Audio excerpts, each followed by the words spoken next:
Bienvenue dans cette vidéo dans laquelle on va parler de sommeil et notamment comment avoir un bon sommeil par rapport au positionnement, par rapport à l'orientation du lit. Je vais tout expliquer dans cette vidéo.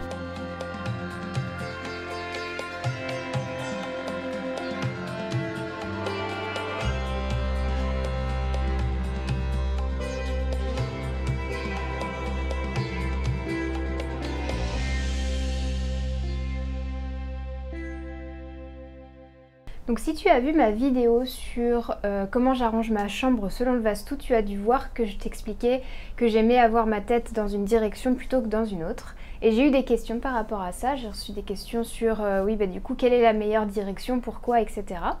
Donc je me suis dit que j'allais te faire une vidéo sur le sujet et donc on va parler direction de la tête, direction du lit en général et aussi dans quelle position, donc sur le côté gauche, sur le côté droit, est-ce qu'il faut dormir sur le dos, est-ce qu'il faut dormir sur le ventre, est-ce qu'il y en a une qui est meilleure que l'autre, etc. Donc tout d'abord je vais commencer par un petit peu de science, on va dire. Je vais te parler un petit peu des choses que j'ai trouvées qui ont été prouvées par la science, qui sont en accord avec le Vastu, avec l'Ayurveda.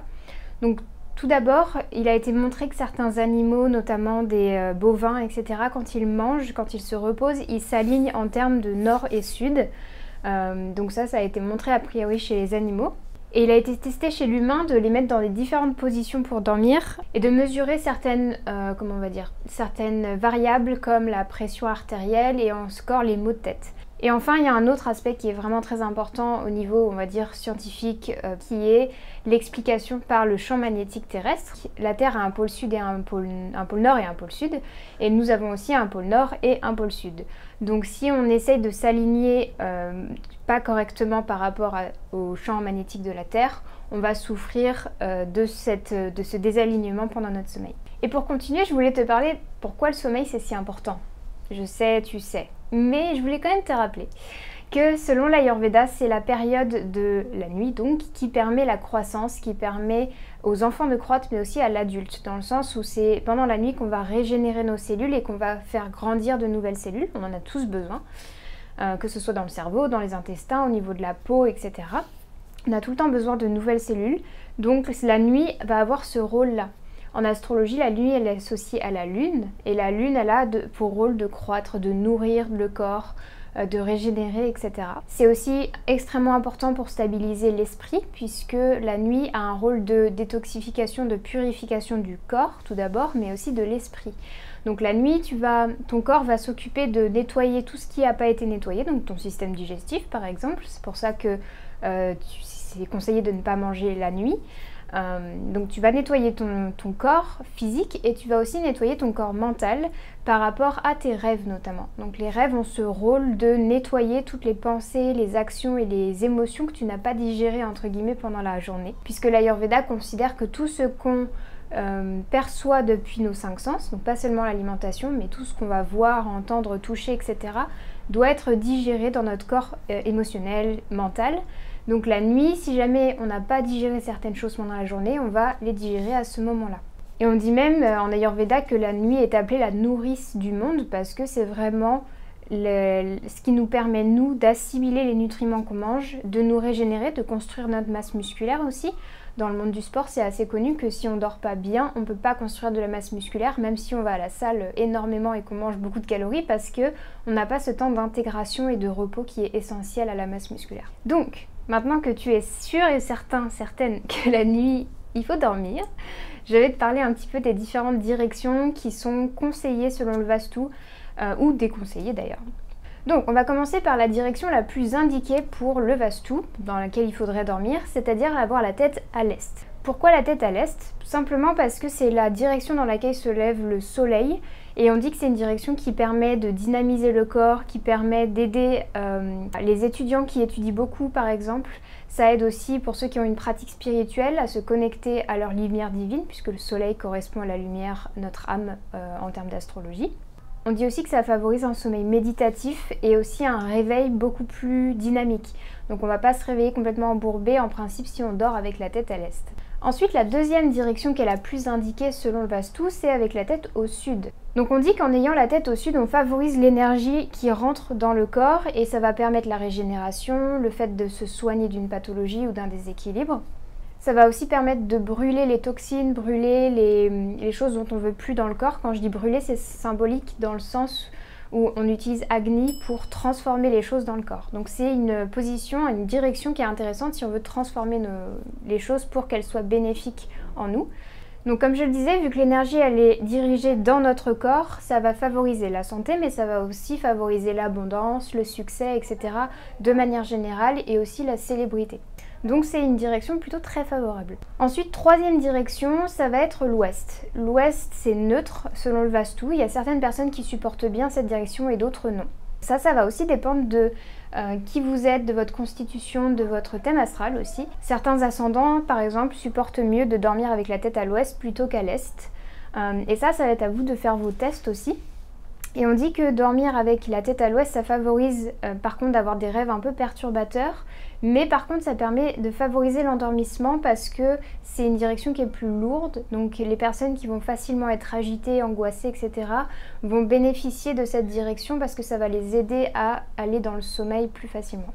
Par contre, le côté un petit peu négatif de ça, c'est qu'au réveil, on est un peu plus lourd. En tout cas, ça peut être plus difficile de se lever le matin. C'est pas forcément mal dans le sens où il y a certaines personnes qui ont besoin de dormir plus le matin. Par contre, si on a un profil par exemple avec du kappa qui fait qu'on a beaucoup de mal à se lever, à commencer notre journée de manière dynamique, ça peut être une direction qui n'est pas très conseillée parce que ça va ajouter de la lourdeur au réveil notamment. Et enfin, on termine avec la pire direction qui soit selon le Vastu, qui est avoir la tête au nord. Pourquoi? Parce que avoir la tête au nord, c'est comme dirait la science aujourd'hui, c'est comme mettre deux aimants de même polarité et essayer de les faire se rapprocher, puisqu'on va mettre notre pôle nord avec le pôle nord de la Terre. Donc si tu vis dans l'hémisphère nord et que tu mets ta tête au nord, tu dors avec la tête au nord, tu vas favoriser notamment l'hypertension, les maux de tête notamment, ça a été montré par des études où ils ont mesuré la tension artérielle, ils ont demandé aux personnes si elles avaient plus ou moins de maux de tête en fonction de leur direction de sommeil. Et donc ça a été montré et c'est dans les textes aussi du Vastu et de l'Ayurveda. Donc le Vastu dit que l'énergie va être dissipée, c'est-à-dire qu'elle va quitter le corps. Ce qui peut être une bonne chose si par exemple tu veux faire des voyages astraux. Si tu as envie de faire des sorties de corps plus consciemment, etc. ça peut être une bonne chose, il y a certains qui aiment bien ça. Mais par contre ça peut être très déstabilisant, c'est pas conseillé à tout le monde et ça peut favoriser donc la sortie de l'énergie et donc de la faiblesse, de la maladie, etc. Donc c'est vraiment la pire direction selon le Vastu pour dormir. Donc par rapport à ces directions, ce que je t'invite à faire, c'est de faire le test chez toi. Déjà, comment est ton sommeil à l'heure actuelle? Comment est-ce que tu dors? Est-ce que tu te sens bien reposé quand tu te réveilles, etc. De noter dans quelle direction tu dors et ensuite de faire des tests, éventuellement bouger ton lit ou changer de direction, ta tête de direction si tu veux tester d'autres choses. Personnellement, par exemple, j'ai remarqué que j'ai presque toujours eu ma tête à l'ouest et que c'est comme ça que je dors le mieux en fait, tout simplement.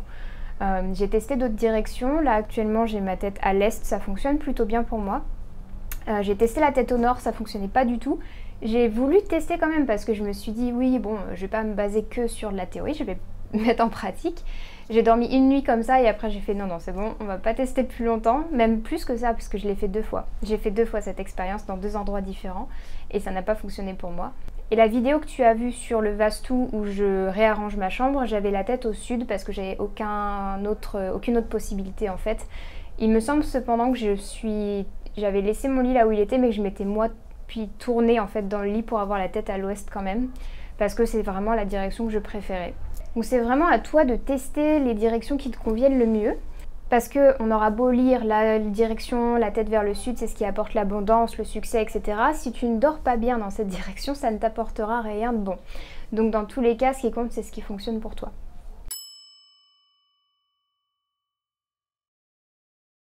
Ensuite, je voulais te parler un petit peu de position, dans quelle position il faut dormir, parce qu'il y a beaucoup de recherches qui sont faites là-dessus, et c'est vrai que l'Ayurveda apporte pas mal de réponses, je trouve. Donc je voulais te les partager aujourd'hui.